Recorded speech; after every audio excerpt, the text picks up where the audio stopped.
end. Obviously, this is a very hot topic. With the it's been one that's been kicking around for a number of years since the Taylor review in respect of civil justice in Scotland kicked off a long time ago. QOCS as a concept came out of that review, and we've been waiting some time to see what the actual rules were going to say about it. So that time has now arrived, and we're all, I think, taking stock as to how it might affect personal injury claims in Scotland going forward. And that's the purpose of today, is really just to kind of think about where we're at with these new rules, what we think is likely to change, and hopefully indicating things that aren't going to change as well. So fingers crossed that we'll all get something out of today, and I'll crack on. So Marianne, could I have the first slide, please?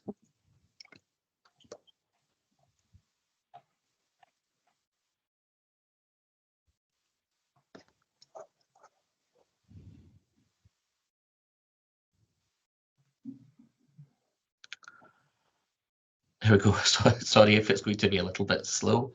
So first of all, what is QOCS? Well, QOCS is qualified one-way cost shifting. Qualified because it's subject to certain exceptions. One-way because it applies only to costs for which a pursuer would otherwise be liable to pay, and cost shifting because the burden of cost is moved to the defender, whether that defender is successful or otherwise in the court action. So QOCS, next slide, please. The legislation in respect of QOCS has come out of the 2018 Act, Civil Litigation Expenses and Group Proceedings Scotland Act. These things have such natty titles. I'm not even going to try and say the next one because I'll leave it until next Wednesday. But the 2021 Act of Sederant has now, after 3 years, put some meat on the bones of the principles that are set out in the 2018 Act, and given us the actual changes to the court rules that are going to apply. Now, the date that that Act of Sederant comes into effect is the 30th of June. It applies to litigation that's raised after that date. So the critical date here is when the litigation commences, and not the date of the accident that is the subject of the claim. And it applies to claims that include an aspect of personal injury. We wondered whether originally it was going to just be personal injury procedures, but it's not set out specifically that way. It is any claim that includes, any litigation that includes a claim for personal injury. Next slide, please.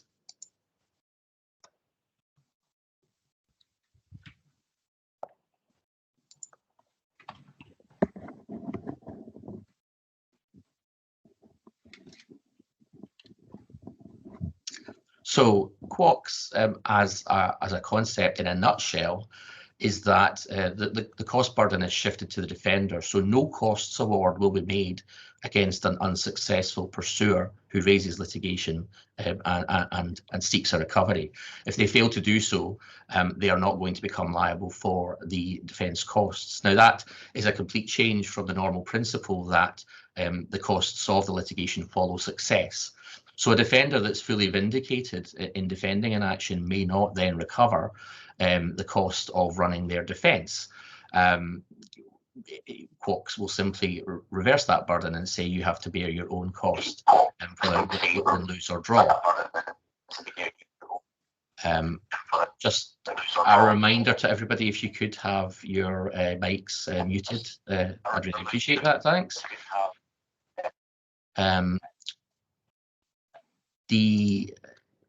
Basically, so the principle of QOCS is that the costs will not cost award will not be made against an unsuccessful pursuer. Only where certain exceptions are satisfied may the defender recover costs. So obviously we need to look at those exceptions and consider circumstances where there might be the possibility of getting costs back.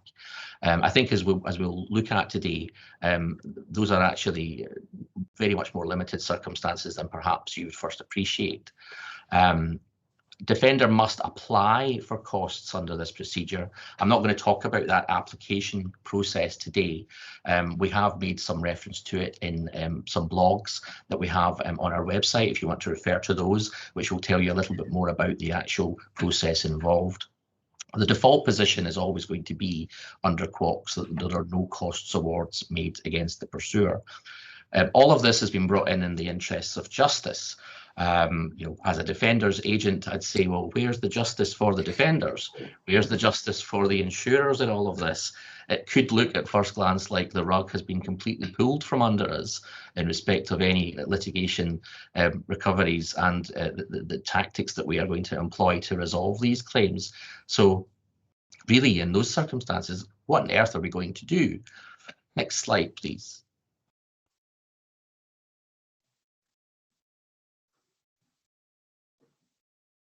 First thing we're going to do is not panic.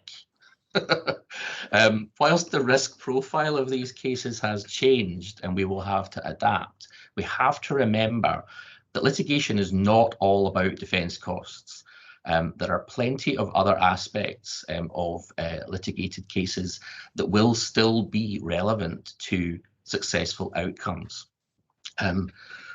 There are always tools available to defenders to encourage good outcomes, and cases will still settle. Some cases might need to be handled slightly differently. We might need to have a slightly different perspective on what good looks like under these new rules because certain risks have changed. But I think it's very important to remember that lots of cases will still resolve in much the same way as they did before QOCS. And I think there's a tendency, I think, in some reporting in respect of the QOCS rules to feel like the sky is falling in and that, the defenders' positions are really being extremely undermined here. I don't think that that is necessarily the case, and I think that if we are sensible about how we deal with the cases going forward, we will still get the best possible outcomes. Next slide, please. So, looking firstly at the exceptions to QOCS, the first three are exceptions that were set out in the 2018 primary legislation, and we've known about them for some time.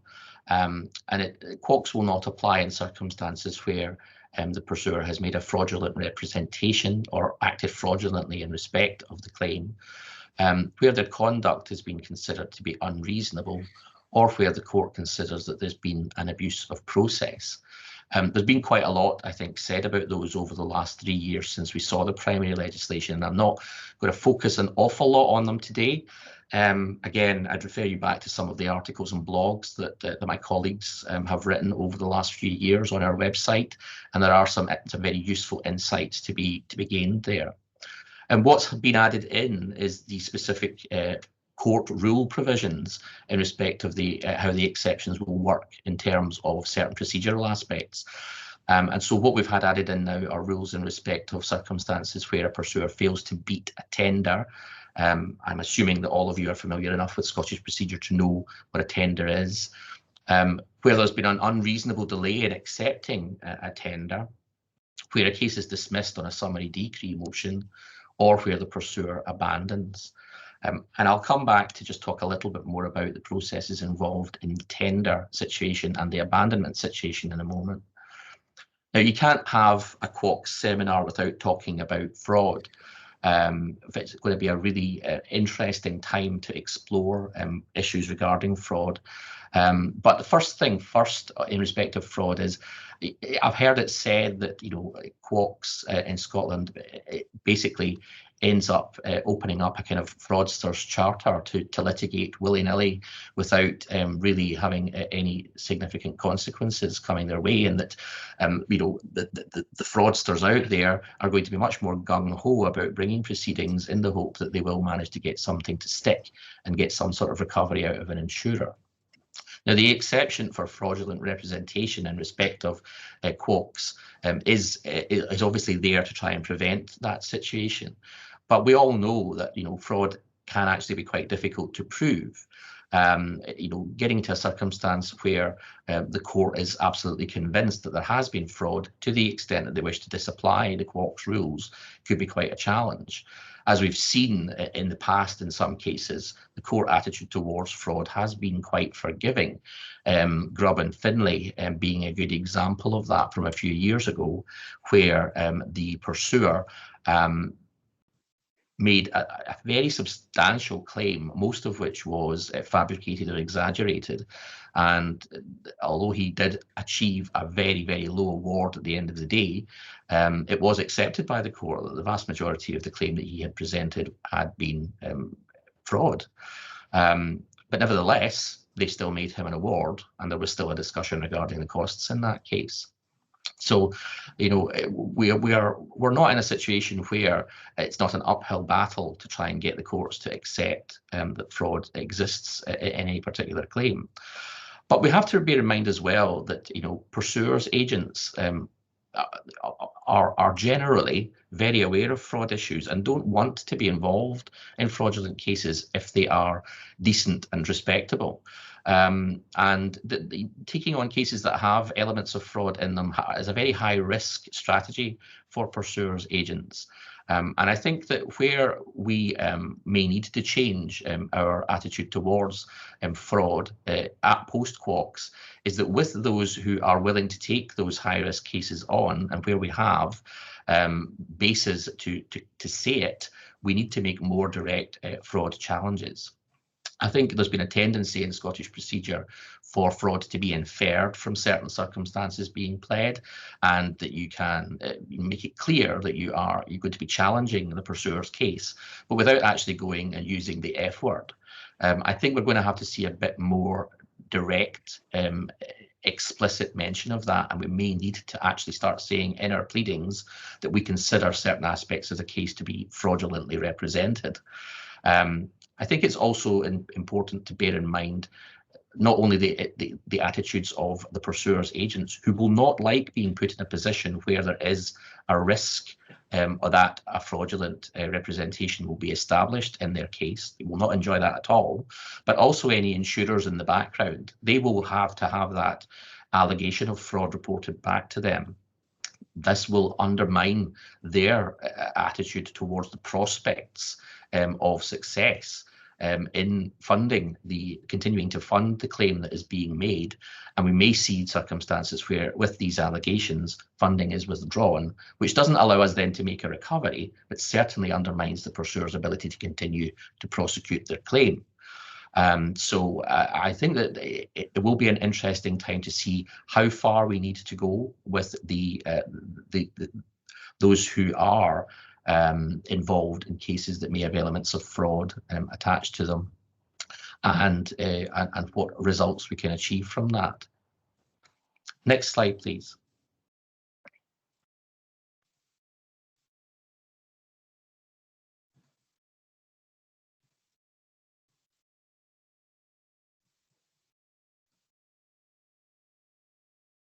In relation to the question of increased litigation rates, I think there's also been a concern expressed that in respect the post-QOCS, everybody will just be bringing everything into court because there's very little risk left of having to pay defence costs with an unsuccessful claim. So you can bring every claim into court, unsuccessful or otherwise, and not really have to worry about it.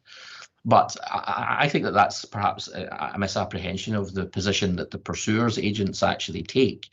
They generally, again, the decent ones, will be assessing the merits of their claim and the prospects of making a recovery. It's all about actually what they can gain from it and what their client will be awarded at the end of the day, rather than thinking about the fact that they're not going to have to pay the defence costs. I think it might be a factor in some very finely balanced cases, but actually I don't think that there are enough of those around to expect there to be a massive spike in spurious litigation, just as a result of the removal of the potential obligation to pay defence costs. And in fact, I've taken soundings from some of my new colleagues who have recently joined the team from a pursuer background. And they've confirmed, you know, that the firms that they worked for, that it was really the prospects of success, the prospects of recovery, that were the deciding factor in bringing litigation, rather than it being anything about the risk of defence costs being paid at the end of the day. That would become a factor as the case developed. And would become a factor in the settlement discussions, but it was never never the primary factor in making a decision whether to litigate in the first place. So I think there will still have to be tough decisions made by pursuers' agents about whether to raise in the first place, irrespective of the QOCS position. But in respect of increased litigation, I have perceived myself in our workloads that actually, since the QOCS rules have been published over the last 6 weeks, that there has been maybe a little bit of a downturn in litigation rates. And I think that that's because, having seen the new court rules, that those who weren't under any limitation time pressures to raise proceedings immediately have decided that they may as well just give it that 4 to 6 weeks delay in order to bring themselves within the realms of the QOCS rules, because they've nothing to lose by doing so. So we might see that actually in July, August, September, that there is a little bit of a catch up that needs to be done in respect of litigation that might have been raised in May and June. So that might mean that we do see you know, a bit of a spike over the summer in respect of that. But I think that that's something that will settle down just once that catch up has happened. No, I'm not finished with that slide yet, thanks. Can you go back? Thank you. Other aspects of claims that might see increased litigation, well, we know that where there's no limitation issue, that there has definitely been a holding back on litigation in certain circumstances. In particular, historical abuse claims. We know that the limitation period has been abolished in respect of a vast majority of those claims, and we know that claimants, solicitors, are sitting on quite a number of claims that are likely to be litigated now that the QOCS rules are up and running. That's not unexpected, and I think that those who are involved in that particular type of claim are anticipating, you know, there being quite a bit of litigation to come there. But also, one other aspect of it might be in respect of previously repudiated claims involving minors. Obviously, those claims are not actually time barred until, in Scotland, until the age of 21 has been reached, where there is a final line drawn under things. So those who are kind of digging around in the marketplace looking for claims that that they might previously have accepted a repudiation and are now not looking to not willing to do so and want to kind of bring them back to litigation, could look back at claims involving children that haven't yet time barred and seek to exploit those. I also think, in respect of increased litigation rates, QOCS is going to be relevant in respect of novel areas of liability or causation, and clearly at the moment the big potential there is in respect of direct infection COVID claims. Now, I'm not talking about, you know, employers' liability claims where the COVID circumstances have resulted in, say, overwork or stress at work claims. I'm talking about circumstances where someone is actually claiming for having contracted COVID and trying to establish a claim probably against an employer in that regard. That's something that will be quite interesting as far as evidence of causation and questions of liability are concerned. And so we may see that the QOCS rules encourage you know, quicker, lower risk litigation being brought by some claimants agents who are interested in establishing you know, case law and principles that favour them in respect of making these claims. Obviously, QOCS is particularly relevant also to borderline liability claims, those which, you know, we all know them. They could go either way. The evidence is perhaps not such that it absolutely favours one version of events over another. We might see more of those cases end up in litigation as the risk profile has changed. But I think we have to just judge all of those on their own merits, and, you know, consider the evidence that is available in each case and adopt appropriate strategies and tactics to get them resolved. What I'm not suggesting here is that the increased litigation rates mean that insurers generally need to go away and look at their Scottish portfolio of litigation and consider wholesale changes in reserving philosophies or reserve levels simply as a result of QOCS coming in. I think that these are limited areas. They will be narrow, and they can be managed on a case-by-case or sector-by-sector area, sector-by-sector basis. Next slide, please. Also, the question has been asked about whether this just means that the costs will be increased for insurers. As I just said, I don't think that we necessarily need to concern ourselves with wholesale reserve reviews just on the basis of QOCS. And that's on the basis that actually, if you look at the practical reality of the situation, in most cases, insurers have been bearing their own defence costs. In most, you know, to date, most cases will resolve with a settlement or with a drop hands where each side is bearing their own cost.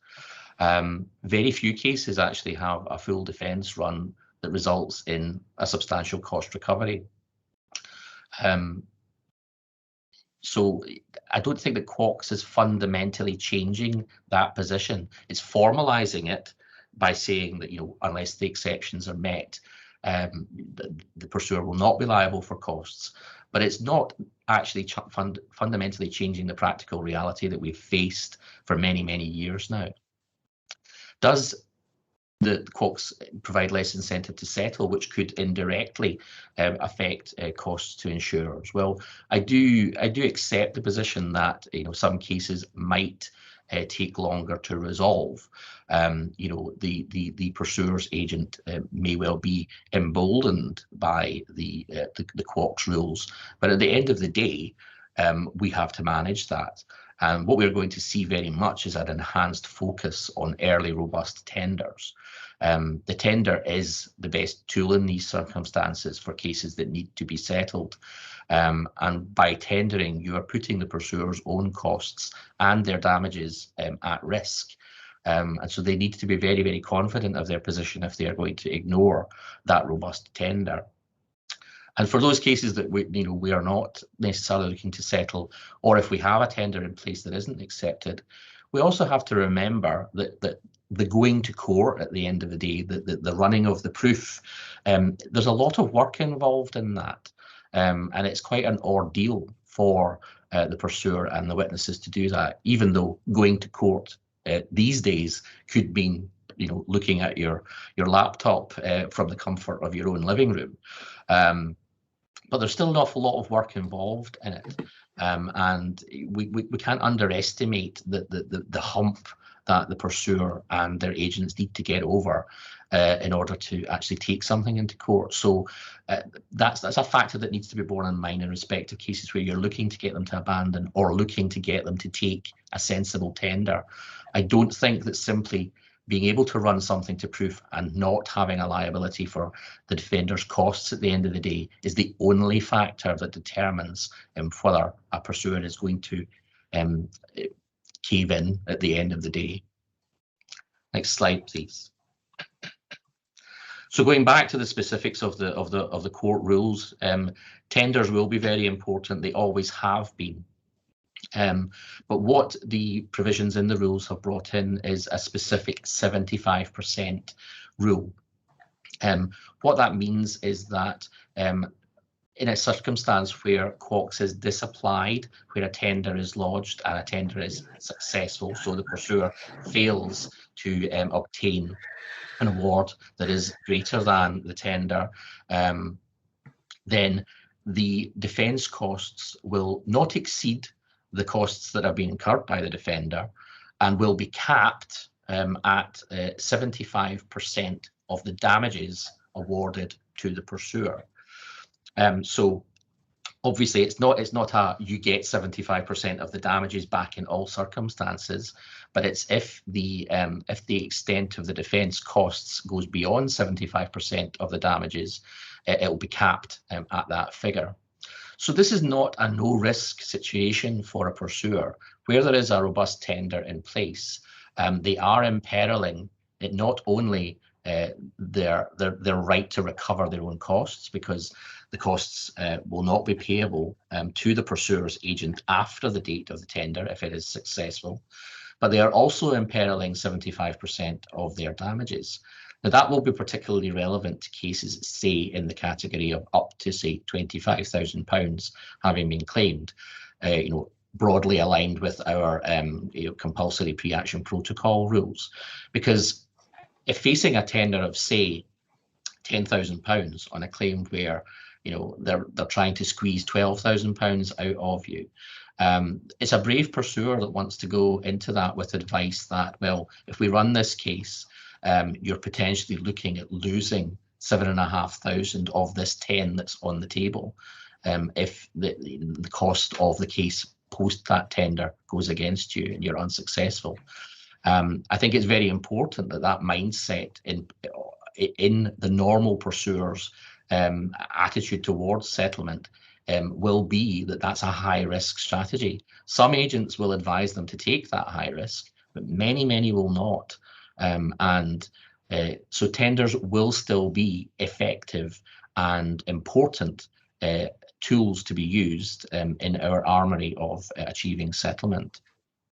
It's also important to bear in mind that if you've got a tender in place and a pursuer is looking to run to proof, there are actually quite a lot of outlays that go along with it too. If you've got various expert witnesses involved, that's not a cheap set of circumstances to go through if you're at any risk of not recovering those costs. So not only is the defence cost relevant here, but the claimant pursuer cost is also relevant, and not recovering those costs makes will have a big effect on what the pursuer actually gets out of the claim at the end of the day.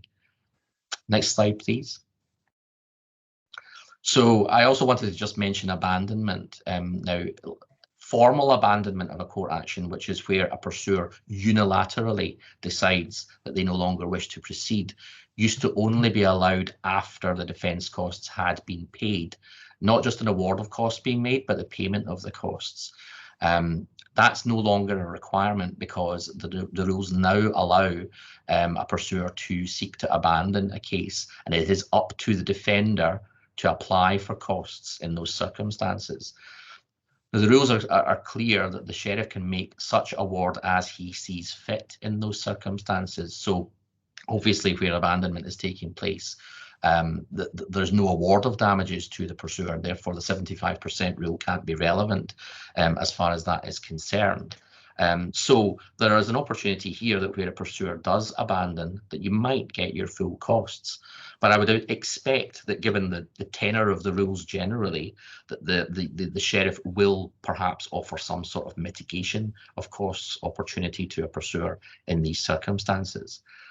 Again, the practical reality of the situation is that many claims are actually abandoned on a no expenses basis, which is effectively drop hands. I still think that will be a relevant negotiation tactic. And I think that it's very important that where we want to adopt that line, that we make sure that we do it early and we do it throughout a litigation.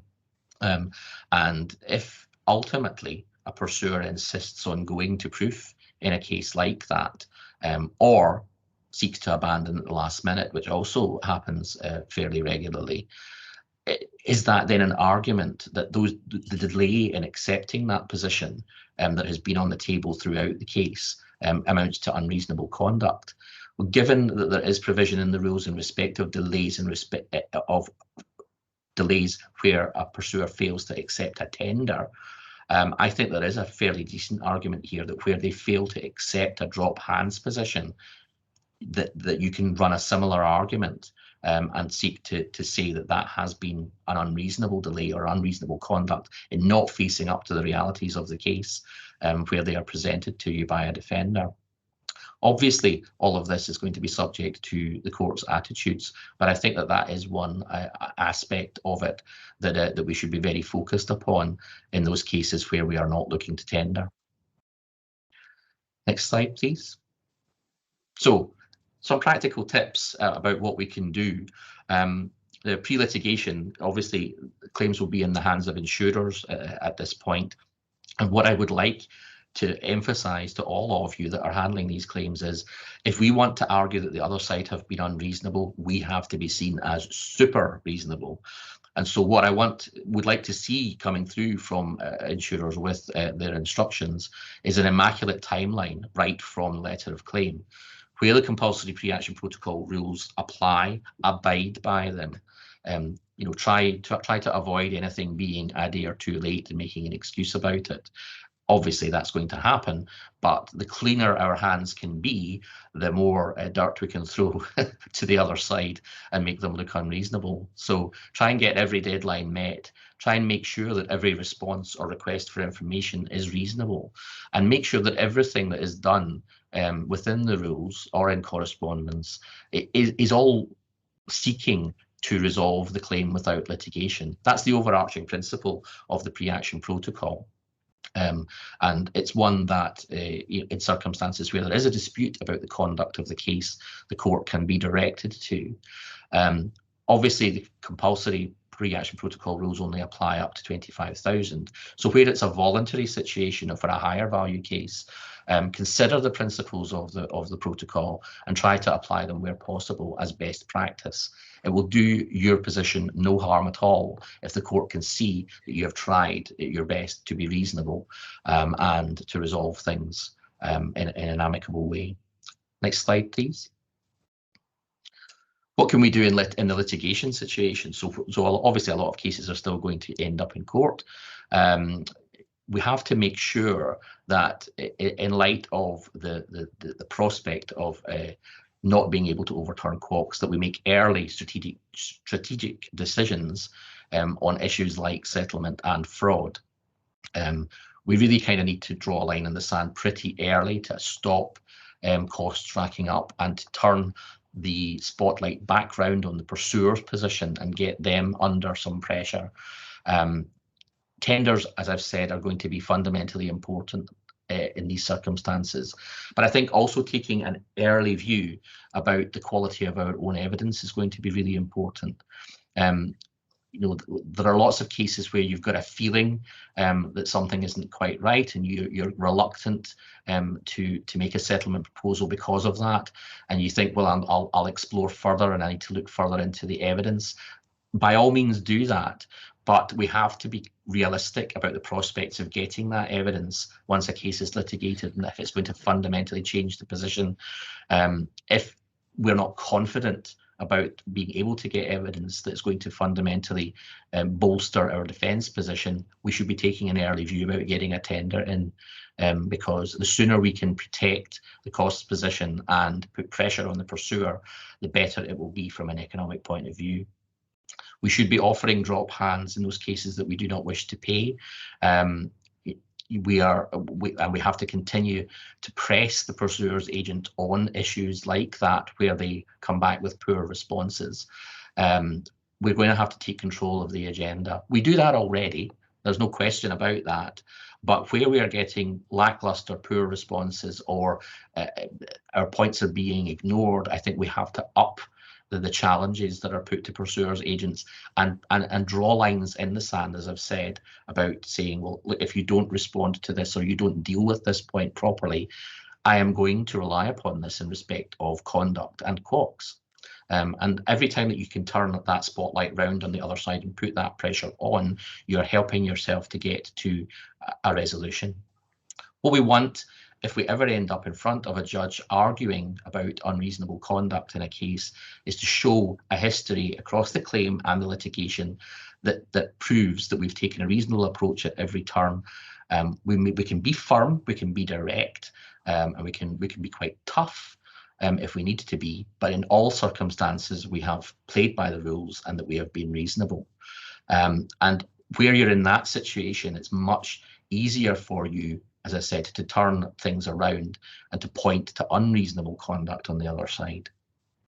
Next slide, please. This is the last one.